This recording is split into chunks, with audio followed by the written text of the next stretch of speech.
The name Hallberg Rassy is synonymous with high build quality, blue water, ocean-going, world-traveling. If you mention that you own a Hallberg Rassy to another sailor, they immediately perk up and want to know more. But how much does all that quality and seamanship cost? This week, a breakdown of a brand new boat and each option from the $23,000 mast to the $70 mast steps. This is a Hallberg Rassy 44, right from the factory.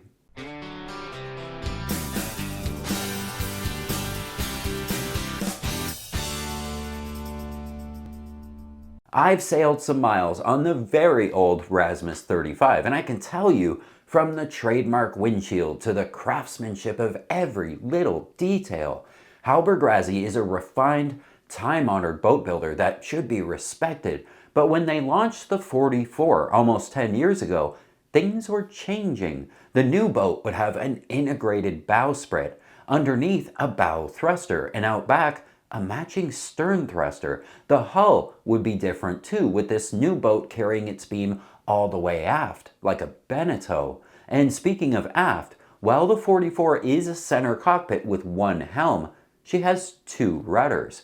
What's going on here? And a fold-down transom? The new HR was meant to keep all the time-honored blue wateriness we love about the brand, but also adorn us with quality-of-life features. In-mast furling, push-button sail trim. In fact, every review of this boat says the same thing, the same word, and that word is effortless. Sailing this boat is so easy, every reviewer says the word effortless. Still a lot of fun to sail without all the hard work. And I believe it, Hallberg Rassy knows a thing or two about making good sailboats. Inside, we'll find a lot of what we expect in an HR. Beautiful joinery and woodwork, a large dinette opposite either a long settee or two armchairs. More on the price of those armchairs in a minute. The linear galley has a dishwasher and loads of counter space, but still manages to hold you in place if you try cooking a meal at sea in a gale. The rear stateroom is the master with optional island bed and loads of storage. The main head sports an optional washing machine too. Now, we wouldn't expect such a masterly built yacht to be cheap, but the base price doesn't tell the whole story. So we went looking for more info and found Sailing Haldis on YouTube. They just bought a gorgeous HR44 and go into detail about their travels and their adventures since picking up the boat. I'll leave a link to their channel in the description because it's worth a watch. The most interesting thing to me was the cost breakdown, the spec sheet he has for their boat, and how honest he was in revealing all the prices. For all the details of the price, you'll have to go watch this video, but here are the cliff notes. The base price with the normal keel and no options for this boat is $620,000, just for the base model with the sails and a mast. The base model comes with the settee down the port side as standard and mahogany interior finish. If you want oak finish, that costs extra. The two armchairs to port instead of that long settee, $9,000 option for these two chairs. The two cabins forward of the mast layout that gives you a mid-forward bunk arrangement and then the V-berth stateroom with the large head was an extra $6,500. The linear galley that he says is a must-have, $3,800. The deck light on the mast, $225. A furling mast. Now, this is debatable. I'm a slab reefing kind of man myself, and this boat comes with that from the factory. But furling mast means not just the mast. It's a different sail and an extra winch for the outhaul. All in for the furling mast option, $22,800. Add a baby stay up front to run a storm jib, so the factory has to install a hard point and a ring for the tack and an extra halyard, $5,900. Electric furling system for the headsail, $4,400. That actually seems like a good idea. They wanted a spinnaker setup on this boat, so they had to put the track on the mast. That was $600. And the carbon fiber whisker pole option, $3,900. The Teak deck. Now, I bet you thought Teak decks on Hallberg Rassys were kind of a standard thing, but on the 44 it was not. And are you ready for it? The cost of the Teak deck, $40,000. $40,000 for this Teak deck. And speaking of things that you thought were standard but aren't, the hardtop on the Dodger, that's the top bit, everything behind the windshield, $22,300. Wow. Swiveling Simpson davits. Max load on these is 225 pounds, so don't hang from them, and make sure you buy a lightweight dinghy or take the motor off. These davits, $7,500. I might have saved the $7,500 and given it to someone else to build an arch, but I think that's just me. Sliding pop-up companionway door. How cool is this door that just sort of pops up on its own? And you don't have to find somewhere to store it because it stores down in the bowels of the boat. This sliding companionway door option though, $3,500.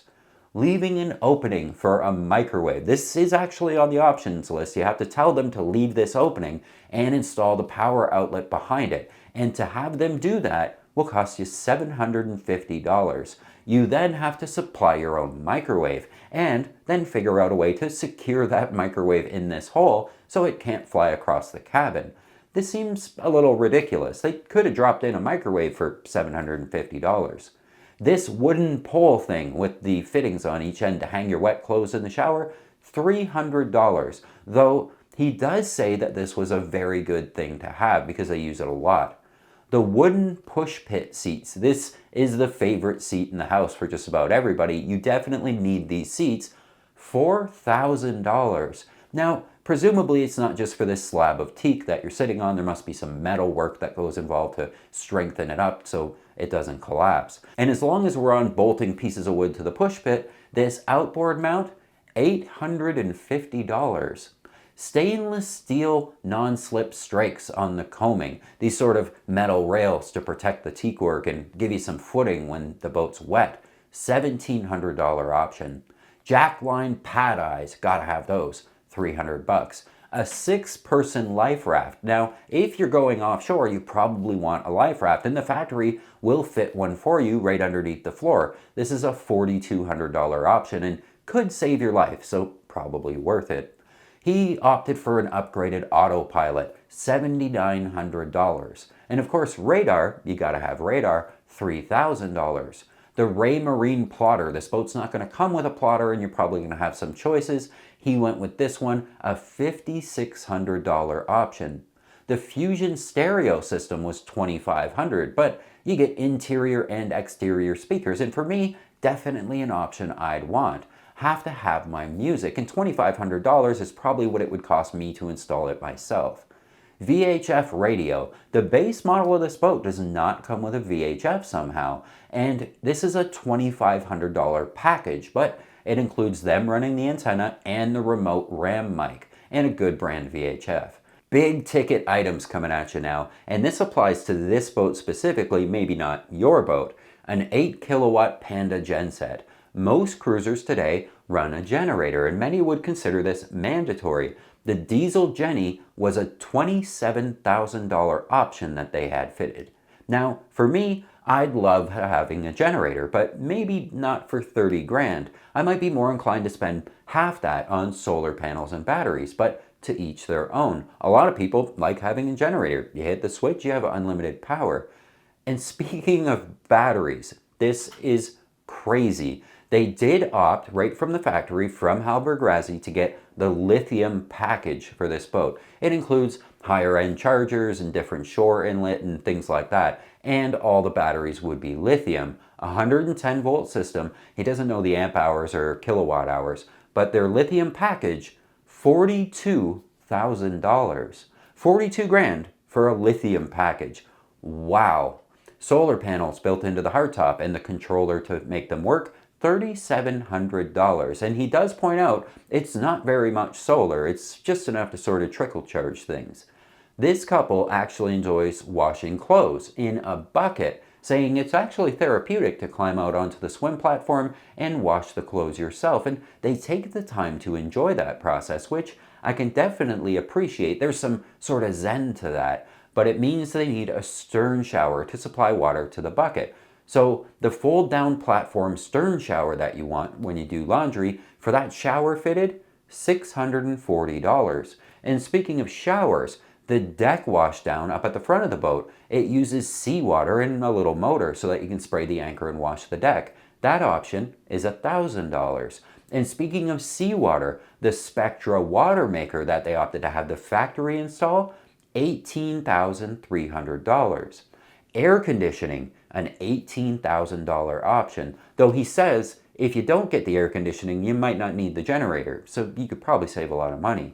The deep freezer with the countertop top-loading door, $4,000. Webasto heater, $4,200. Electric head they opted for in the aft ensuite. It's nicer than a pump flush Jabsco. That's a $1,000 option. The Flexofold prop, $3,000. An extra work light in the engine room, this deal with the switch and the light, $250. I might have just gone for a portable battery-operated tap light here for the money, but I guess the engine light's nice to have. Lumar 55 electric option for the primary winches, $9,000. We knew these were going to be expensive. If you want electric winches, you gotta pay for them. This though, the LED tricolor mast headlight, $675. You think that'd be included. This snap-down carpet was $900. The Code Zero package, we do love a good light air sail, and this one, $9,000.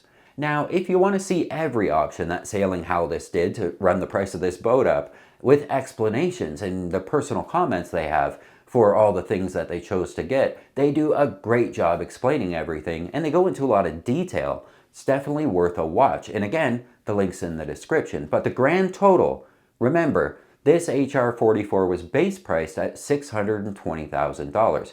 So what do you think? $750,000? $850,000? No. $1,042,000. Just over $1 million for an optioned out brand new HR44. Now, for argument's sake, we looked at used prices of this boat, and depending on options, we found a 2018 model for a cool $1 million, a 19 model for 800 grand, and a 17 just below 800 grand. So it seems they are holding value, as they should, because after all, these are amazing boats. What do you all think? Did they get raked over the coals a little with all these options? Is an HR44 what you would buy for $1 million? $1 million would go a long way in catamaran country, or it would buy any big monohull. Love to hear from you in the comments, and don't forget to hit thumbs up on this video to show your support for the channel. And while you're here on your $1 million boat, you might find the need for internet in weird locations, as Practical Sailor writer Mark did when he recently chartered down in the islands. The charter boats don't have Starlink. He wrote up an article for us all about mobile hotspot devices on board, and it's a great read, a lot of really good information if you have a few minutes to go over it. It's over on the Practical Sailor site, but I'll also leave a link in the description. It's definitely worth checking out. Thanks so much for joining us today. I can't wait to see you next week. Hit subscribe so I get to see you again.